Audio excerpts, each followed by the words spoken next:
intersection here at 80th and Cooper Road, improvements to Cooper Road between 80th and 82nd, and then improvements to 82nd between Cooper Road and 60th Avenue. Again, this road was built as a residential street.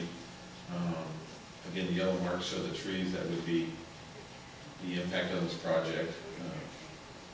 There are some existing sidewalks in this area already. The homes that show up as yellow on here, it's almost all of them, we would need to acquire additional right-of-way from those properties in order to fit the profile of the road in there. This road is a 50-year design. We don't believe that there's going to, there's not going to be that much more development. There will be some development. We want to be able to have it heavy enough and last long enough to take care of the traffic that's in there.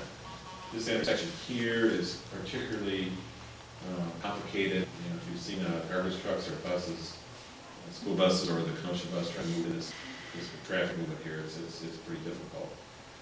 That being said, it is an alternative that they'd like the village to consider and undertake. And I'll be walking through those two alternatives on the 29th. It'll be an open public information where the engineers and myself will be available before the meeting, and then after that's closed, it'll be a public hearing allowing the affected residents the opportunity to comment on the proposed project for the board to give the staff direction on how to proceed. That's all I have tonight, Mr. President. Thank you, Mike. Michael. Mike, and as a follow-up, I just asked, we've got a considerable amount of money already put into the 80th Street that we would be actually throwing away if 82nd went through. I guess for the meeting, I'm guessing that a quick estimate would be the cost would probably be triple. So instead of 1.5 or so, it would cost us about $4.5 million. Can we have something for that meeting ready to Sure. the cost? Sure. I guess the other alternative, if 80th, I should bring up, if 80th doesn't go through here, the proposal by some of the residents on the 80th is to turn 80th Avenue right away into a park. So that, the acquisitions would go for public use, which would be a park rather than a street. But we'll have all the numbers as far as the expenses today, and the planned expenditures for both alternatives. Thank you. With that being said, like 82nd has never been looked at as being a thoroughfare through there because of its current design, the trees located there, the houses close to the setbacks. We have heard a lot from people about the 80th Street signal being on Cooper Road. That's something these folks have anticipated for a long time because of the traffic there going to Lance and then moving on to Trucker even some of it. Those people have waited a long time. What is even more surprising is the actual lack of accidents at that intersection, considering the curve in the road and the elevations. Some of the very wide open intersections seem to entertain more accidents than one that appears very dangerous and heavily trafficked. So, Yeah. but I think the signal going in there is going to definitely prevent serious accidents from happening there. It is, the difficulties with 80th, in this area here really came about, I'm not saying this to pick on the city, but, 80th Street, 82nd Street, well, it's not on here, but it continues. 82nd. Yeah. 82nd continues almost all the way to Green Bay Road, where it ends in a dead end. It was supposed to connect up with the frontage road on Green Bay, and the city turned that down. So people have been, it forces a lot of traffic onto a residential road, and that's really all 82nd is a residential road, to get east and west.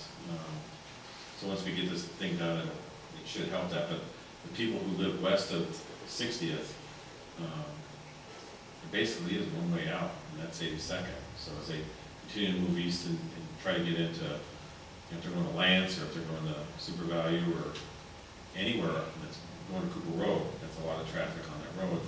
The asphalt on 82nd Street has half the life of what a typical residential road has, because the number of accidents that are running over that on a regular basis. So But hopefully the public hearing on the 29th will alleviate some of the concerns of those folks on 82nd, because it's just not designed for what some folks are saying is an alternative.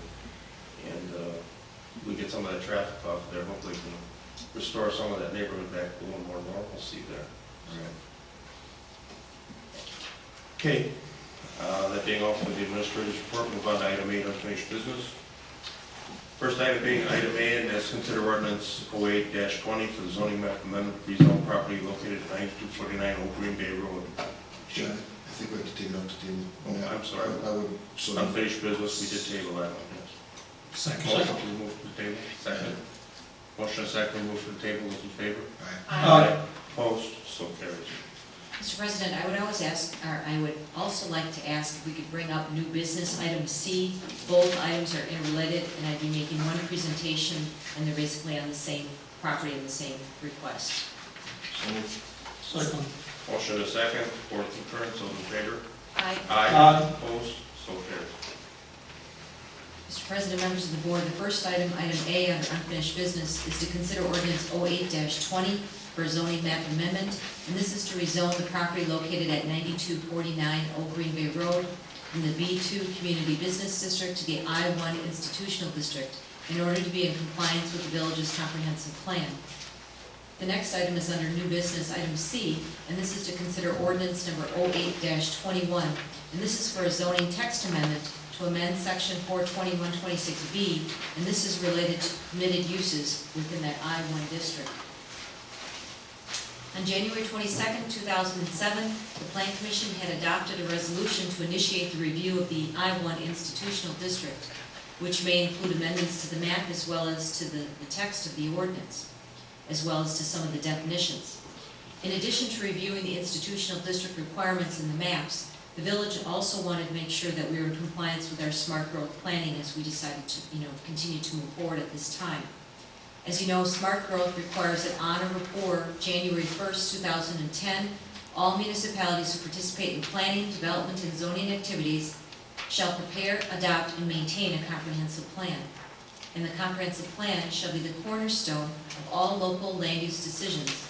Therefore, all land use related ordinances need to be consistent with the comprehensive plan prior to January 1st, 2010.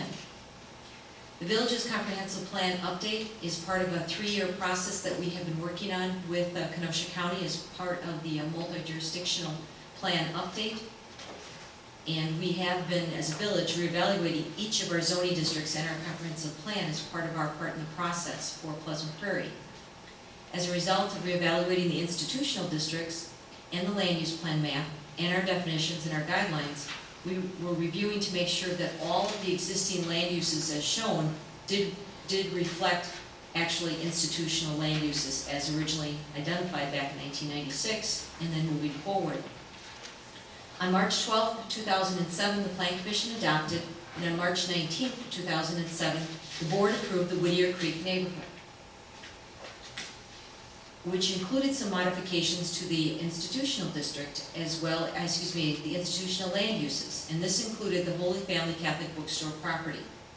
On February 25, 2008, the Plan Commission adopted Resolution 08-08 to amend the village's comprehensive plan related to a comprehensive-wide update of all institutional districts.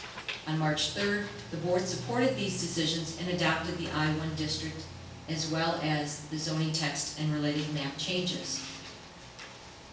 As noted during the hearing on February 25th and at the board meeting on March 3rd, 2008, the Holy Family Catholic Bookstore property located at 9249 Old Green Bay Road, which is at the northeast corner of 93rd Street and Old Green Bay Road, was currently zoned B2, Community Business District, and that was not consistent with the village's comprehensive plan.